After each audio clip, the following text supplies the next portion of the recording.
questo Alle movimento? 7 stamattina, ma c'era già tutta la gente, tutto.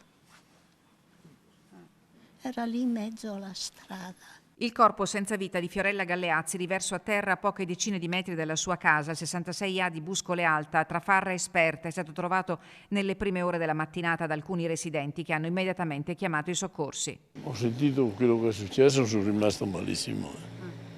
Mamma mia, ragazzi. 72 anni, originaria di Torino, Fiorella Galleazzi da anni si era trasferita nel Pago e viveva nell'abitazione della madre, una piccola villetta a 2 piani, lo spazio esterno con una rimessa adiacente il cui basculante aperto restituisce scampoli di vita quotidiana.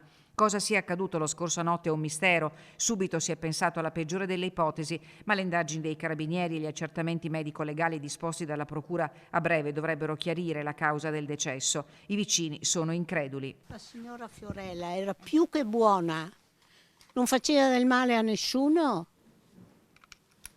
E allora perché è successo questo? Un giallo al momento senza spiegazioni. Fiorella Galleazzi indossava una camicia da notte. Chi l'ha vista oramai priva di vita avrebbe riferito di avere scorto ecchimosi sul suo corpo, ma al momento le ipotesi al vaglio degli inquirenti sono aperte e non escluderebbero anche circostanze imponderabili legate al deterioramento cognitivo di cui la donna pare soffrisse da qualche tempo. Come che mi diceva il genero, avevano la telecamera e loro stando laggiù vedevano tutti i movimenti.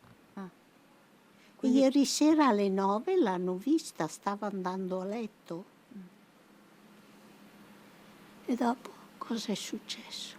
Coordinati dalla procura stanno lavorando i carabinieri del nucleo investigativo e della scientifica che stanno ricostruendo le ultime ore di vita di Fiorella Galleazzi. Cordoglio e parole di vicinanza alla famiglia sono stati espressi dal sindaco di Alpago, Alberto Peterle, a nome di tutta la comunità che conosceva Fiorella, donna generosa, pronta a donarsi al prossimo. Faceva l'infermiera.